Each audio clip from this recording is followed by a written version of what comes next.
वाहिगुरू जी का खालसा वाहिगुरू जी की फतेह। बड़ा कुछ मैं सुन रहा देख रहा, बड़ा कूड़ प्रचार ते नफरत फैलाई जा रही है मेरे खिलाफ, तो मैं सब कुछ पी रहा इस करके भी एक सांझी लड़ाई ते एक संघर्ष जो असी विढ़िया साडे मोर्चे नूं कोई ढाह ना लगे। पर हुण जिस पड़ाव ते आ गए हैं ना, हुण कुछ गल्लां करनियां बड़ियां जरूरी आ। पहली गल तां इह 26 तरीक तो पहलां जिहड़ी रात सी, उस रात नूं साडे नौजवानां ने ते होर बई कई बंदियां ने स्टेज ते जाके आपदा रोस प्रगट किया। किसान आगूआं कोले इह गल कही भी तुसीं सानूं इत्थे 26 तरीक दा दिल्ली अंदर परेड करन वास्ते सद्दा दिता सी। बार-बार स्टेजां तो बड़ियां वड्डियां गल्लां, बड़े वड्डे ऐलान कीते सी, ते हुण जदों असीं इत्थे आ गए आ लास्ट मोमेंट ते तुसीं ओह रूट जो सरकार ने फाइनल किया उत्थे सानूं लिजाण नूं या उत्थे जाण नूं कह रहे हो, सो ये सानूं मंजूर नहीं आ। सिचुएशन उत्थे इहो जी बन गई कि साडे आगू उत्थों किनारा कर गए। उदों बाद उत्थों होर भी बंदे आए, वो भी किनारा कर गए। फिर मैनूं सुनेहा भेजिया निहंग सिंह जथेबंदियां दे जिहड़े साडे बाबा जी सी, उन्होंने कहा भी सिचुएशन इत्थे गर्मा गर्मी हो गई है ते आओ। जदों मैं स्टेज ते पहुंचिया उदों सारी संगत नूं मैं जाके गल्लां समझाईयां और आगूआं दे साडे किसान आगूआं दे हक च गल्लां कीतियां भी ये साडे बजुर्ग आ, उन्हां ते बहुत वड्डा प्रैशर आ, सानूं समझना पऊगा, साझा फैसला लेना पऊगा। उदे रात दी मेरी स्पीच देख लो, यही गल होई भी साझा फैसला लो, संगत दे समझ दे हिसाब नाल फैसला लो। जिहड़ा संगत दे समझ नाल फैसला लिया जाऊगा वो गलत नहीं हो सकदा, क्योंकि संगत दे करके ही मोर्चा, संगत दे करके ही असीं इत्थे खड़े आ। पर उस दिन आगूआं दी गल इह समझ च नहीं आई। उन्होंने मार्च अगले दिन जदों कढ़िया, जिहड़ा रूट दिल्ली पुलिस ने ते किसान आगूआं ने फाइनल कीता सी, उस रूट ते 3000 बंदे भी नहीं सी, ते संगत आप मुहारी ਸਿੰਘੂ बार्डर तो भी, गाजियाबाद बार्डर तो भी, टिकरी बार्डर तो भी, ते राजस्थान वाले पासियों भी लाल किले नूं तुर पई। हुण इत्थे किसे दी अगवाही च नहीं, आप महारी एक वहन जिहड़ा लाल किले वल नूं वह गया ते उधर नूं तुर पे। लाल किले जाके जदों गेट टुटिया उदों बाद मैं पहुंचिया उत्थे, उदों तक अंदर हज़ारां लोग साडे ते मेरे ख्याल च कोई सैकड़े ट्रैक्टर उदों तक उस पूरी सड़क ते लाल किले वाली सड़क ते दाखिल हो चुके सी। लाल किले दे अंदर हज़ारां लोग दाखिल हो चुके सी। मैं उस पूरी सड़क ते भज के गया अंदर जाके जदों देखिया उत्थे साडा कोई किसान आगू नहीं, कोई होर इहो जिहा बंदा नहीं जिन्होंने बड़ियां गर्म गल्लां स्टेजां तो ते होर लाइव हो के कीतियां भी असीं तां दिल्ली दे अंदर दिल्ली दी जिहड़ा धौण ते गोडा रखांगे, बड़ा कुछ कहा गया। पर उत्थे मौके ते कोई नहीं। जदों कोई नहीं तां एक कल्ला मैं संगत ने जदों देखिया ते मैनूं खिच के उत्ते लै गए भी बाई उत्ते साडे बंदे आ ते चलो चल गए। हुण उत्ते एक खाली जिहड़ी झंडा लाउण वाली ओ अपना डंडा हुंदा, एक पोस्ट हुंदी आ, फ्लैग पोस्ट कहंदे आ उहनूं, ਉਹ खाली पई सी। ਉਹਦੇ ਤੇ ਇੱਕ किसानी ਦਾ ਤੇ ਇੱਕ ਨਿਸ਼ਾਨ ਸਾਹਿਬ ਇਹ ਦਰਜ ਕਰਾਉਣ ਵਾਸਤੇ ਵੀ ਸਾਡਾ ਰੋਸ ਆ, ਅਸੀਂ ਆਪਦੇ ਹੱਕ ਲੈਣ ਆਏ ਆ। ਤੇ ਉੱਥੇ 2 ਝੰਡੇ ਲਾਏ ਗਏ ਤੇ ਪਿੱਛੇ ਸਾਡਾ ਜਿਹੜਾ ਨੈਸ਼ਨਲ ਫਲੈਗ ਆ ਉਹ ਲੱਗਿਆ ਹੋਇਆ ਸੀ।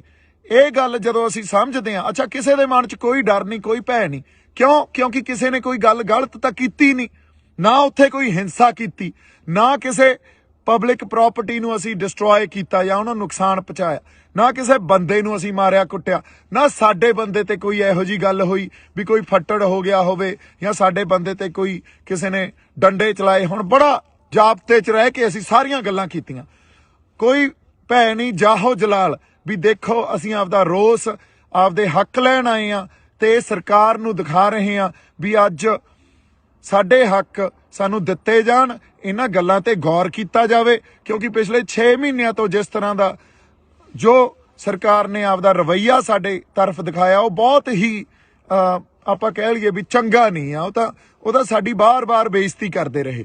ਹੁਣ ਉੱਥੇ 2 ਝੰਡੇ ਲਾਏ ਗਏ, ਝੰਡਾ ਲਾਉਣ ਤੋਂ ਬਾਅਦ ਨਿਸ਼ਾਨ ਸਾਹਿਬ ਤੇ ਕਿਸਾਨੀ ਦਾ ਝੰਡਾ ਤੇ ਪਿੱਛੇ ਸਾਡਾ ਨੈਸ਼ਨਲ ਫਲੈਗ ਲੱਗਿਆ। ਇਹ ਜਿਹੜੀ ਇਹ ਡਾਈਵਰਸਿਟੀ ਆ, ਜਿਹਨੂੰ ਅਸੀਂ ਡਾਈਵਰਸਿਟੀ ਕਹਿੰਦੇ ਆ, ਇਹਨੂੰ ਸਾਨੂੰ ਸਮਝਣਾ ਚਾਹੀਦਾ। ਇੱਕ ਪਾਸੇ ਸਾਡਾ ਨੈਸ਼ਨਲ ਫਲੈਗ ਆ, ਦੂਜੇ ਪਾਸੇ ਨਿਸ਼ਾਨ ਸਾਹਿਬ ਆ, ਤੀਜੇ ਪਾਸੇ ਸਾਡਾ ਜਿਹੜਾ ਕਿਸਾਨੀ ਦਾ ਝੰਡਾ, ਤੇ ਇਹਨਾਂ ਤਿੰਨਾਂ ਝੰਡਿਆਂ ਦੇ ਅਧੀਨ ਨਿਸ਼ਾਨ ਸਾਹਿਬ ਦੀ ਅਗਵਾਈ 'ਚ ਤੇ ਸਾਡਾ ਨੈਸ਼ਨਲ ਫਲੈਗ, ਉਦੋਂ ਬਾਅਦ ਕਿਸਾਨੀ ਦਾ ਝੰਡਾ, ਇਹਨਾਂ ਤਿੰਨਾਂ ਦੀ ਅਗਵਾਈ 'ਚ ਇਹ ਜਿਹੜਾ ਕਿਸਾਨੀ ਸੰਘਰਸ਼ ਲੜਿਆ ਜਾ ਰਿਹਾ। ਕੋਈ ਉੱਥੇ ਤੁਸੀਂ ਦੇਖੋ ਮੈਦਾਨ 'ਚ ਵੀ ਲਾਲ ਕਿਲੇ ਦੇ, ਕੋਈ ਉੱਥੇ ਨਿਸ਼ਾਨ ਸਾਹਿਬ ਚੱਕੀ ਫਿਰਦਾ, ਕੋਈ ਉੱਥੇ ਆਪਦਾ ਕਿਸਾਨੀ ਵਾਲਾ ਝੰਡਾ ਚੱਕੀ ਫਿਰਦਾ, ਕੋਈ ਉੱਥੇ ਤਿਰੰਗਾ ਚੱਕੀ ਫਿਰਦਾ। ਸੋ ਇਹ ਜਿਹੜੀ ਵੰਨ ਸਵੰਨਤਾ ਨਾ, ਇਹਨੂੰ ਰਿਸਪੈਕਟ ਦਿਓ, ਇਹਨੂੰ ਐਕਸੈਪਟ ਕਰੋ, ਇਹਨੂੰ ਸਮਝਣ ਦੀ ਕੋਸ਼ਿਸ਼ ਕੀਤੀ ਜਾਣੀ ਚਾਹੀਦੀ ਆ। ਤੇ ਜੇ ਤੁਸੀਂ ਕਹੋ ਵੀ ਇਹ ਗੱਲ ਕਰਕੇ ਮੈਂ ਗਦਾਰ ਹੋ ਗਿਆ, ਤਾਂ ਫਿਰ ਉੱਥੇ ਜਿਹੜੇ 3-5 ਲੱਖ ਬੰਦੇ ਬੈਠੇ ਸੀ ਉਹ ਵੀ ਗਦਾਰ ਹੋ ਗਏ, ਫਿਰ ਤਾਂ ਸਾਰੇ ਹੀ ਗਦਾਰ ਹੋ ਗਏ। ਇਹ ਗੱਲਾਂ ਨੂੰ ਤੁਸੀਂ ਇੱਕ ਬੰਦੇ ਤੇ ਥੋਪ ਦੋਗੇ ਤੇ ਉਸ ਬੰਦੇ ਨੂੰ ਤੁਸੀਂ ਗਦਾਰੀ ਦਾ ਸਰਟੀਫਿਕੇਟ ਵੰਡ ਦੋਗੇ। ਮੈਨੂੰ ਲੱਗਦਾ ਤੁਹਾਨੂੰ ਸ਼ਰਮ ਆਉਣੀ ਚਾਹੀਦੀ ਹੈ ਇਹੋ ਜਿਹੀਆਂ ਗੱਲਾਂ ਕਰਦੇ ਹੋਏ। ਜੇ ਕਿਤੇ ਸਾਡੀ ਕਿਸਾਨ ਲੀਡਰਸ਼ਿਪ ਜਾਂ ਹਰ ਬੰਦਾ ਉੱਤੇ ਸਟੈਂਡ ਲੈ ਜਾਂਦਾ, ਖੜ ਜਾਂਦਾ, ਕਹਿੰਦਾ ਦੇਖੋ ਸਾਡੇ ਕਿਸਾਨਾਂ ਨੇ ਕੀ ਕਰ ਦਿਖਾਇਆ, ਤੇ ਜੇ ਇਹਨਾਂ ਕਿਸਾਨਾਂ ਦੇ ਹੱਕ ਨਾ ਦਿਓਗੇ ਇਹ ਕਿਸਾਨ ਕੁਝ ਵੀ ਕਰ ਸਕਦੇ ਆ, ਕਿੱਡਾ ਵੱਡਾ ਪ੍ਰੈਸ਼ਰ ਪੈਣਾ ਸੀ ਸਰਕਾਰ ਤੇ। ਪਰ ਨਹੀਂ, ਸਾਡੇ ਬੰਦਿਆਂ ਨੇ ਤਾਂ ਮੈਨੂੰ ਗਦਾਰੀ ਦਾ ਸਰਟੀਫਿਕੇਟ ਵੰਡਤਾ। ਹੁਣ ਤੁਸੀਂ ਇਹ ਗੱਲਾਂ ਨੂੰ ਜਦੋਂ ਸਮਝਦੇ ਹੀ ਨਹੀਂ ਹੋ, ਫਿਰ ਤੁਸੀਂ ਕਹਿ ਰਹੇ ਹੋ ਵੀ ਅਸੀਂ ਇੱਕ ਆ। ਕਿਹੜਾ ਇੱਕ ਆ? ਉਦੋਂ ਦਾ ਮੈਂ ਉਹਦੇ ਰਾਤ ਨੂੰ ਵੀ ਜਿਹੜੀ ਸਪੀਚ ਦਿੱਤੀ, ਲਾਈਵ ਸੈਸ਼ਨ ਵੀ ਕੀਤਾ, ਉਹਦੇ 'ਚ ਵੀ ਇਹੀ ਗੱਲ ਕੀਤੀ ਵੀ ਸਾਂਝੇ ਫੈਸਲੇ ਲਓ ਤੇ ਏਕਾ ਰੱਖੋ। ਸਾਂਝਾ ਫੈਸਲਾ ਲਓਗੇ, ਸੰਗਤ ਦੀ ਸਮਝ ਦੇ ਹਿਸਾਬ ਨਾਲ ਫੈਸਲਾ ਲਓਗੇ, ਉਹ ਫੈਸਲਾ ਠੀਕ ਹੀ ਠੀਕ ਆ। ਪਰ ਇਹ ਗੱਲ ਕਦੇ ਨਹੀਂ ਵਿਚਾਰੀ ਗਈ। ਉਲਟਾ ਜਦੋਂ ਸੰਗਤ ਆਪ ਮੁਹਾਰੀ ਹੋ ਕੇ ਤੁਰ ਪਈ ਤਾਂ ਉਸ ਵੇਲੇ ਇੱਕ ਬੰਦੇ ਨੂੰ ਲੱਭ ਕੇ ਉਹਨੂੰ ਕਸੂਰਵਾਰ ਠਹਿਰਾ ਕੇ ਆ ਕੇ ਇਹਨੇ ਕਿਸਾਨੀ ਸੰਘਰਸ਼ ਨੂੰ ਢਾਹ ਲਾਇਆ। ਬਈ ਕਿਹੜਾ ਢਾਹ ਲਾਇਆ ਦੱਸੋ? 26 ਤਰੀਕ ਤੋਂ ਬਾਅਦ ਜਦੋਂ ਸੰਗਤ ਫੈਸਲਾ ਕਰਕੇ ਆਈ ਹੋਵੇ ਵੀ ਅਸੀਂ ਦਿੱਲੀ ਦੇ ਅੰਦਰ ਜਾ ਕੇ ਰੋਸ ਮਾਰਚ ਕਰਨਾ, ਕਿਉਂਕਿ ਉਹ ਫੈਸਲਾ ਤੁਸੀਂ ਉਹ ਦਿੱਤਾ ਸੀ ਤੇ ਬਾਅਦ 'ਚ ਤੁਸੀਂ ਬਦਲ ਗਏ। ਸੰਗਤ ਨੇ ਤਾਂ ਆਪਦਾ ਫੈਸਲਾ ਉਹਦੇ ਤੇ ਕਰ ਲਿਆ ਸੀ ਵੀ ਹਾਂ ਅਸੀਂ ਦਿੱਲੀ ਦੇ ਅੰਦਰ ਜਾ ਕੇ ਰੋਸ ਮਾਰਚ ਕਰਨਾ, ਤੇ ਉੱਥੇ ਲੱਖਾਂ ਲੋਕ ਕਿਸੇ ਇੱਕ ਬੰਦੇ ਦੇ ਕਹਿਣੇ 'ਚ ਨਹੀਂ ਹੋ ਸਕਦੇ। ਜੇ ਕਿ ਲੱਖਾਂ ਲੋਕ ਮੇਰੇ ਕਹਿਣੇ 'ਚ ਮੈਂ ਭੜਕਾਤੇ, ਫਿਰ ਤੁਹਾਡੇ ਕਾਹਦੇ, ਤੁਸੀਂ ਕਾਹਦੇ ਲੀਡਰ ਰਹਿ ਗਏ? ਫਿਰ ਤਾਂ ਸਾਰਾ ਕੈਡਰ ਹੀ ਮੇਰਾ। ਕਿਹੋ ਜਿਹੀਆਂ ਤੁਸੀਂ ਇੱਕ ਦਿਨ ਪਹਿਲਾਂ ਇਹ ਕਹਿੰਦੇ ਹੋ ਵੀ ਦੀਪ ਸਿੱਧੂ ਦੀ ਕੋਈ ਕੰਟਰੀਬਿਊਸ਼ਨ ਨਹੀਂ ਆ, ਦੂਜੇ ਦਿਨ ਇਹ ਕਹਿੰਦੇ ਹੋ ਦੀਪ ਸਿੱਧੂ ਮਗਰ ਲਾ ਕੇ ਲੈ ਗਿਆ ਬੰਦਿਆਂ ਨੂੰ। ਮੈਨੂੰ ਸਮਝ ਨਹੀਂ ਆਉਂਦੀ ਤੁਸੀਂ ਗੱਲਾਂ ਕੀ ਕਰ ਰਹੇ ਹੋ। ਹਜੇ ਤੱਕ ਤੁਹਾਨੂੰ ਏਕੇ ਦੀ ਸਮਝ ਨਹੀਂ ਆਈ, ਹਜੇ ਤੱਕ ਤੁਸੀਂ ਇੱਕ ਦੂਜੇ ਦੀਆਂ ਲੱਤਾਂ ਖਿੱਚਦੇ ਹੋ, ਹਜੇ ਤੱਕ ਤੁਸੀਂ ਤੌਹਮਤਾਂ ਲਾਈ ਜਾਂਦੇ ਹੋ। ਦੂਜੀ ਗੱਲ, ਜਦੋਂ ਇਹ ਗੱਲ ਕਰਨੀ ਬੜੀ ਜ਼ਰੂਰੀ ਆ, ਮੈਨੂੰ ਆਰਐਸਐਸ ਦਾ ਬੀਜੇਪੀ ਦਾ ਬੰਦਾ ਕਹਿ ਰਹੇ ਹੋ, ਲਾਲ ਕਿਲੇ ਤੇ ਨਿਸ਼ਾਨ ਸਾਹਿਬ ਤੇ ਕਿਸਾਨੀ ਦਾ ਝੰਡਾ ਕੋਈ ਆਰਐਸਐਸ ਦਾ ਬੀਜੇਪੀ ਦਾ ਬੰਦਾ ਲਾਊਗਾ? ਇਹਨੂੰ ਸੋਚ ਕੇ ਤਾਂ ਦੇਖੋ, ਕੋਈ ਤਾਂ ਇਹਦੇ ਪਿੱਛੇ ਲੌਜਿਕ ਹੋਵੇ। ਅੱਛਾ, ਅਗਲੀ ਗੱਲ, ਕੋਈ ਕਾਂਗਰਸ ਦਾ ਬੰਦਾ ਲਾਊਗਾ? ਕੋਈ ਉਹ ਬੰਦਾ ਲਾਊਗਾ ਜਿਹਨੇ ਕੱਲ ਨੂੰ ਚੋਣਾਂ ਲੜਨੀਆਂ? ਨਹੀਂ, ਉੱਥੇ ਕੋਈ ਸੱਚਾ ਤੇ ਸੁੱਚਾ ਬੰਦਾ ਹੀ ਲਾਊਗਾ। ਤੇ ਜਿੰਨੀਆਂ ਰੂਹਾਂ ਉੱਥੇ ਸੀਗੀਆਂ ਉਹ ਸੱਚੀਆਂ ਸੁੱਚੀਆਂ ਸੀ। ਤੁਸੀਂ ਇੱਕ ਬੰਦੇ ਨੂੰ ਗਦਾਰ ਕਹਿ ਕੇ, ਤੇ ਉਹ ਵੀ ਸਾਰੇ ਗਦਾਰ ਹੀ ਹੋਏ ਫਿਰ ਤਾਂ ਜਿਹੜੇ ਉੱਥੇ ਗਏ ਸੀ। ਕਿੱਡੀ ਵੱਡੀ ਤੁਸੀਂ ਇਹ ਜਿਹੜੀ ਆਪਾਂ ਕਹਿ ਲਈਏ ਵੀ ਤੁਹਾਡੀ ਬਦਨੀਤੀ ਸਾਹਮਣੇ ਆ ਰਹੀ ਹੈ ਇਸ ਗੱਲ ਤੋਂ। ਕਿੱਡੀ ਤੁਹਾਡੇ ਅੰਦਰ ਦਰਦ ਹੀ ਨਹੀਂ ਆ ਕਿਸੇ ਗੱਲ ਲਈ। ਗੱਲ ਦੀ ਸਮਝ, ਮੈਨੂੰ ਲੱਗਦਾ ਜਾਂ ਤਾਂ ਤੁਸੀਂ ਸਮਝਣਾ ਨਹੀਂ ਚਾਹੁੰਦੇ ਜਾਂ ਸਮਝਦੇ ਹੋਏ ਵੀ ਨਹੀਂ ਸਮਝ ਰਹੇ ਵੀ ਇੱਕ ਬੰਦੇ ਤੇ ਕਸੂਰ ਉਹਦੇ ਤੇ ਥੋਪੋ। ਕਿਉਂਕਿ ਜਿਹੜੇ ਫੈਸਲੇ ਲਏ ਆ ਅੱਜ ਤੱਕ ਤੁਸੀਂ, ਉਹ ਫੈਸਲੇ ਆਪ ਮੁਹਾਰੇ, ਤੇ ਕਿਸੇ ਨਾ ਕਿਸੇ ਤੁਹਾਡੇ ਅੰਦਰ ਐਡੀ ਵੱਡੀ ਈਰਖਾ ਤੇ ਸਭ ਤੋਂ ਵੱਡੀ ਗੱਲ ਹੰਕਾਰ। ਇੰਨੇ ਹੰਕਾਰੇ ਫਿਰਦੇ ਹੋ ਵੀ ਕਿਸੇ ਦੀ ਗੱਲ ਹੀ ਨਹੀਂ ਸੁਣਦੇ। ਜੋ ਫੈਸਲਾ ਅਸੀਂ ਕਰਤਾ ਉਹੀ ਮੰਨਣਾ ਪਊਗਾ। ਆਹ ਭਾਸ਼ਾ ਤੁਹਾਡੀ। ਹੁਣ ਤੁਸੀਂ ਦੇਖੋ, ਇਹ ਭਾਸ਼ਾ ਨਾਲ, ਇਹ ਤਾਂ ਸਰਕਾਰ ਦੀ ਭਾਸ਼ਾ ਹੁੰਦੀ ਆ, ਫਿਰ ਤੁਹਾਡੇ ਤੇ ਸਰਕਾਰ 'ਚ ਤਾਂ ਕੋਈ ਫਰਕ ਹੀ ਨਹੀਂ ਰਹਿ ਗਿਆ। ਇਹੀ ਗੱਲਾਂ ਸਰਕਾਰ ਕਰਦੀ ਆ, ਇਹੀ ਤੁਸੀਂ ਕਰੀ ਜਾਂਦੇ ਹੋ। ਜੇ ਐਂ ਚੱਲਦਾ ਰਿਹਾ ਤਾਂ ਕੋਈ ਵੀ ਨੌਜਵਾਨ ਬੰਦਾ ਕੱਲ ਨੂੰ ਉੱਠ ਕੇ ਆਪਦੇ ਲੋਕਾਂ ਲਈ ਜਜ਼ਬਾਤਾਂ ਦੇ ਆਧਾਰ ਤੇ ਨਹੀਂ ਲੜੂਗਾ। ਕੋਈ ਨਹੀਂ ਆਊਗਾ। ਤੁਸੀਂ ਤਾਂ ਅਗਲੇ ਨੂੰ ਖੁੱਡੇ ਲੈਣ ਵਾੜ ਦਿੰਦੇ ਹੋ, ਤੁਸੀਂ ਤਾਂ ਗਦਾਰੀ ਦਾ ਸਰਟੀਫਿਕੇਟ ਵੰਡ ਦਿੰਦੇ ਹੋ। ਫਿਰ ਕਿਹਨੇ ਲੜਨਾ ਆ ਕੇ? ਫਿਰ ਸਾਰਾ ਸਿਸਟਮ ਜੋ ਸਰਕਾਰਾਂ ਚਲਾਉਂਦੀਆਂ ਉਵੇਂ ਹੀ ਚੱਲੂਗਾ, ਤੇ ਜਾਂ ਤੁਹਾਡੇ ਹੱਥਾਂ 'ਚ ਆ ਜਾਂਦਾ ਤੁਸੀਂ ਚਲਾਉਣੇ ਉਵੇਂ ਹੀ ਚੱਲੂਗਾ। ਇੱਥੇ ਤਾਂ ਪਰਿਵਾਰਵਾਦ ਹੀ ਰਹੂ, ਜਾਂ ਜਿਹੜੇ ਲੀਡਰ ਬਣਦੇ ਆ, ਜਿਹੜੇ ਬਣੇ ਹੋਏ ਆਲਰੇਡੀ, ਉਹਨਾਂ ਦੇ ਗਾਂ ਬੱਚੇ ਲੀਡਰ ਬਣ ਜਾਂਦੇ ਆ। ਇੱਥੋਂ ਕੋਈ ਸਾਡੇ ਵਰਗਿਆਂ 'ਚ ਉੱਠ ਕੇ ਤਾਂ ਆ ਕੇ ਅਸੀਂ ਲੀਡਰ ਬਣ ਤਾਂ ਆਏ ਵੀ ਨਹੀਂ, ਪਰ ਸੱਚੀਆਂ ਤੇ ਸੁੱਚੀਆਂ ਗੱਲਾਂ ਵੀ ਨਹੀਂ ਕਰ ਸਕਦੇ। ਤੁਸੀਂ ਇਹ ਗੱਲ ਨੂੰ ਸਟੈਂਡ ਤਾਂ ਕੀ ਲੈਣਾ ਸੀ? ਜੋ ਉਦੋਂ ਸਾਡੀ ਸੰਗਤ ਨੇ ਕਰ ਦਿਖਾਇਆ। ਉਲਟਾ ਤੁਸੀਂ ਇੱਕ ਬੰਦੇ ਨੂੰ ਲੱਭ ਕੇ ਉਹਦੇ ਉਲਟ ਹੋ ਗਏ, ਉਹਦੇ ਤੇ ਸਭ ਕੁਝ ਮੜਤਾ ਤੇ ਉਹਨੂੰ ਗਦਾਰ ਕਹਿਤਾ। ਉਹ ਭਲੇ ਲੋਕੋ, ਤੁਹਾਨੂੰ ਉਸ ਦਿਨ ਨੂੰ ਸੈਲੀਬ੍ਰੇਟ ਕਰਨਾ ਚਾਹੀਦਾ ਸੀ। ਜੇ 26 ਨਵੰਬਰ ਨੂੰ ਅਸੀਂ ਜਦੋਂ ਬੈਰੀਕੇਡ ਭੰਨੇ ਸੀ ਸ਼ੰਭੂ ਬਾਰਡਰ ਤੋਂ ਚੱਲ ਕੇ, ਉਦੋਂ ਸਰਕਾਰ ਜਗਾਈ ਸੀ ਨਾ, ਤਾਂ 26 ਜਨਵਰੀ ਨੂੰ ਵੀ ਅਸੀਂ ਸਰਕਾਰ ਜਗਾਈ ਸੀ। ਅੰਨੀ ਤੇ ਬੋਲੀਆਂ ਸਰਕਾਰਾਂ ਨੂੰ ਤੇ ਉਹ ਸਾਰੀਆਂ ਨੈਸ਼ਨਲ ਜਿਹੜੀਆਂ ਸਾਡੀਆਂ ਪੋਲੀਟੀਕਲ ਪਾਰਟੀ ਆ ਜਾਂ ਪੋਲੀਟੀਕਲ ਕਲਾਸ ਸਾਰੀ ਜਿਹੜੀ ਬੈਠੀ ਆ, ਉਹਨਾਂ ਦੇ ਅੱਖਾਂ ਤੇ ਕੰਨ ਖੋਲੇ ਸੀ ਅਸੀਂ ਉੱਤੇ। ਤੁਹਾਨੂੰ ਇਹਨਾਂ ਗੱਲਾਂ ਦੀ ਸਮਝ ਹੀ ਨਹੀਂ ਆ। ਤੁਹਾਨੂੰ ਸਟੈਂਡ ਲੈਣਾ ਚਾਹੀਦਾ ਸੀ। ਦੀਪ ਸਿੱਧੂ ਨੇ ਕਿਸੇ ਮੋਰਚੇ ਨੂੰ ਢਾਹ ਨਹੀਂ ਲਾਈ ਆ। ਦੀਪ ਸਿੱਧੂ ਕਦੇ ਵੀ, ਹੁਣ ਵੀ ਸਿੰਘੂ ਦੇ ਕੋਲੇ ਹੀ ਖੜੇ ਆ, ਹਜੇ ਵੀ ਨਹੀਂ ਭੱਜੇ। ਤੁਸੀਂ ਇੱਕ ਹੋਰ ਗੱਲ ਕੀਤੀ ਆ ਕਿ ਦੀਪ ਸਿੱਧੂ ਮੋਟਰਸਾਈਕਲ ਲੈ ਕੇ ਭੱਜ ਗਿਆ। ਮੈਂ ਟਰੈਕਟਰ ਤੇ ਬੈਠ ਕੇ ਉੱਥੋਂ ਲਾਈਵ ਕੀਤਾ। ਉਦੋਂ ਬਾਅਦ ਕੁਝ ਬੰਦੇ ਜਿਹੜੇ ਯੂਨੀਅਨ ਦੇ ਬੰਦੇ ਸੀ, ਫਿਰ ਕਿਸਾਨ ਯੂਨੀਅਨ ਦੇ, ਉਹਨਾਂ ਨੇ ਆ ਕੇ ਇਹ ਕਿਹਾ ਵੀ ਇਸ ਬੰਦੇ ਨੇ ਸਾਰੀ ਹਿੰਸਾ ਕੀਤੀ ਆ। ਕਿਹੜੀ ਹਿੰਸਾ ਕੀਤੀ ਆ? ਕੋਈ ਬੰਦਾ ਮਰਿਆ, ਕੋਈ ਫੱਟੜ ਹੋਇਆ?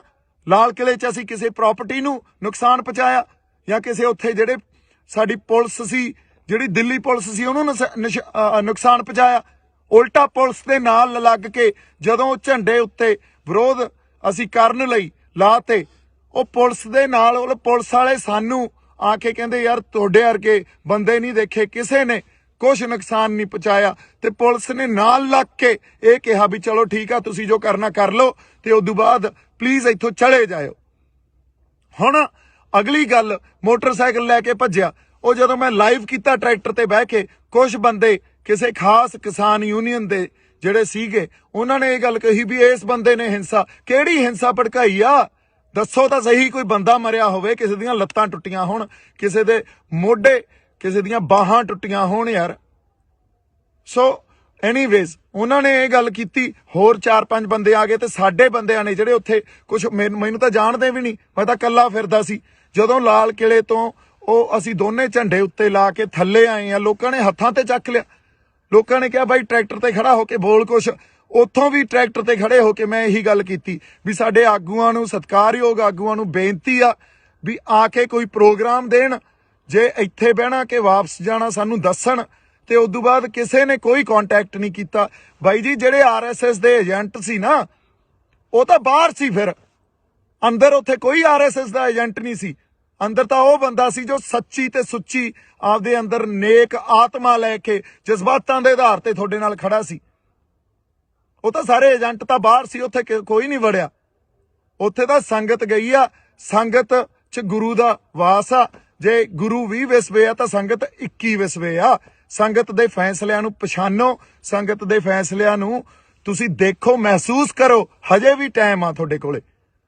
ਫਿਰ ਅਗਲੀ ਗੱਲ, ਜਦੋਂ ਮੇਰੇ ਤੇ ਉਹਨਾਂ ਨੇ ਆ ਕੇ ਇਹ ਕਿਹਾ ਵੀ ਉਹ ਤੂੰ ਹਿੰਸਾ ਪੜਾਈ ਆ, ਤੂੰ ਭੜਕਾਈ ਆ। ਹੁਣ ਮੈਂ ਉੱਥੇ ਆਪਦੇ ਬੰਦਿਆਂ ਨਾਲ ਲੜਦਾ। ਲੜਨ ਵਾਸਤੇ ਫੇਰ ਗੱਲ ਕੀ ਹੋਣੀ ਸੀ? ਦੇਖੋ ਦੀਪ ਸਿੱਧੂ ਦਾ ਕਿਰਦਾਰ, ਇਹ ਤਾਂ ਐਂ ਆ, ਇਹ ਤਾਂ ਲੜੀ ਜਾਂਦਾ ਬੰਦਿਆਂ ਨਾਲ, ਇਹ ਗਾਲਾਂ ਕੱਢੀ ਜਾਂਦਾ। ਉੱਥੋਂ ਜਿਹੜੇ ਕੁਝ ਸੁਹਿਰਦ ਬੰਦੇ ਸੀ, ਮੈਨੂੰ ਤਾਂ ਵਿਚਾਰੇ ਜਾਣਦੇ ਵੀ ਨਹੀਂ ਸੀ, ਉਹਨਾਂ ਨੇ ਕਿਹਾ ਬਾਈ ਤੂੰ ਨਿਕਲ, ਬਾਈ ਤੂੰ ਨਿਕਲ। ਉਹ ਮੈਨੂੰ ਲੈ ਗਏ। ਉਦੋਂ ਬਾਅਦ ਅਸੀਂ ਵਾਕਿਆ ਹੀ ਉਹ ਸਿਚੁਏਸ਼ਨ ਅਵੋਇਡ ਕੀਤੀ। ਕੁੱਟਣ ਨੂੰ ਉੱਥੇ 20 ਬੰਦਿਆਂ ਨੂੰ ਕੁੱਟ ਲੈਂਦੇ, ਲੜ ਪੈਂਦੇ ਆਪਸ 'ਚ। ਇਹ ਕਾਰਨ ਥੋੜੀ ਆਏ ਆ ਇੱਥੇ। ਫਿਰ ਉਹਨਾਂ ਨੇ ਕੀ ਕਹਿਣਾ ਸੀ? ਦੀਪ ਸਿੱਧੂ ਕੁੱਟਿਆ ਗਿਆ।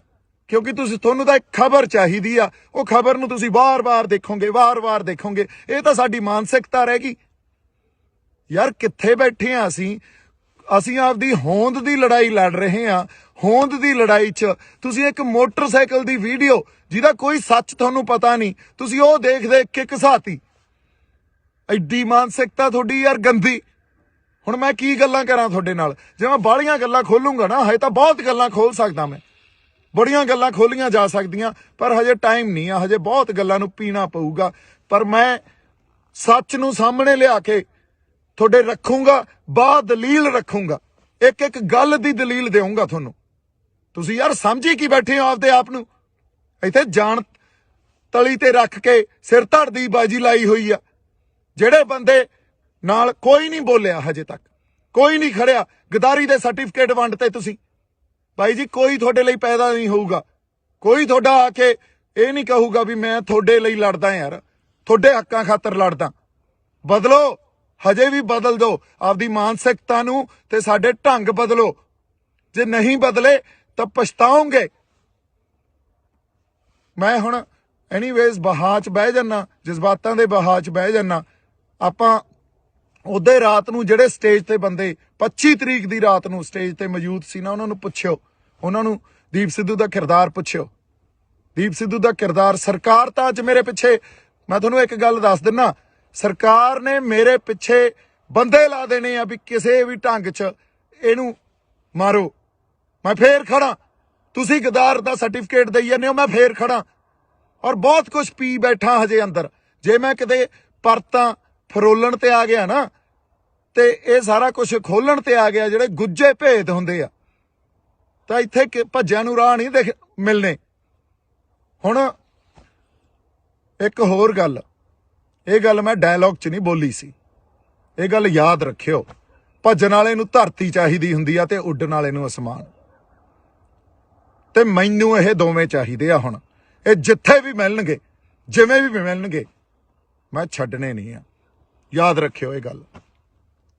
ਐਨੀਵੇਜ਼ ਜਜ਼ਬਾਤੀ ਬੰਦਾ ਮੈਂ, ਕਰਾਂਗੇ ਗੱਲ, ਆਪਾਂ ਹੋਰ ਗੱਲਾਂ ਕਰਾਂਗੇ। ਤੁਸੀਂ ਏਕਾ ਬਣਾਈ ਰੱਖੋ। ਅਸੀਂ ਹੁਣ ਵੀ, ਸਾਡਾ ਸਾਂਝਾ ਮਕਸਦ ਆ, ਅਸੀਂ ਜਿੱਤਣਾ, ਇਸ ਮੋਰਚੇ ਨੂੰ ਜਿੱਤਣਾ। ਏਕਾ ਬਣਾਈ ਰੱਖੋ। ਹਜੇ ਬੜਾ ਕੁਝ ਪੀਣਾ ਪਊਗਾ, ਪੀ ਰਹੇ ਆ। ਟਾਈਮ ਆਊਗਾ ਜਦੋਂ ਸਾਰੀਆਂ ਗੱਲਾਂ ਕੀਤੀਆਂ ਜਾਣਗੀਆਂ। ਜੇ ਕਿਤੇ ਹੁਣ ਵੀ ਸਟੈਂਡ ਲੈ ਲੈਣ ਤੇ ਉਸ ਮੂਵਮੈਂਟ ਨੂੰ ਇੰਜੋਏ ਕਰਨ, ਜਿਹੜੀ ਇੱਕ ਇਤਿਹਾਸਿਕ ਪਲ ਸੀ ਉਹ, ਜਦੋਂ ਸਾਡੇ ਉੱਥੇ ਦੋ ਨਿਸ਼ਾਨ ਸਾਹਿਬ ਤੇ ਕਿਸਾਨੀ ਦਾ ਝੰਡਾ ਅਸੀਂ ਲਾ ਕੇ ਸਰਕਾਰ ਤੱਕ ਆਪਦੀ ਆਵਾਜ਼ ਸਿੰਬੋਲਿਕਲੀ ਇਹ ਗੱਲ ਦੱਸੀ ਸੀ ਵੀ ਸਾਡੇ ਰੋਸ ਨੂੰ ਤੁਸੀਂ ਦੇਖੋ, ਮਹਿਸੂਸ ਕਰੋ, ਅਸੀਂ ਆਪਦੇ ਹੱਕ ਲੈਣ ਆਏ ਆ। ਆਪਦੀ ਹੋਂਦ ਦੀ ਲੜਾਈ ਲੜੀ ਜਾਂਦੇ ਆ। ਲੱਤਾਂ ਨਾ ਖਿੱਚੋ, ਤੌਮਤਾਂ ਨਾ ਲਾਓ। ਬਹੁਤ ਸਾਰਾ ਪਿਆਰ ਤੇ ਸਤਿਕਾਰ। ਜਿਉਂਦੇ ਵਸਦੇ ਰਹੋ। ਵਾਹਿਗੁਰੂ ਜੀ ਕਾ ਖਾਲਸਾ, ਵਾਹਿਗੁਰੂ ਜੀ ਕੀ ਫਤਿਹ।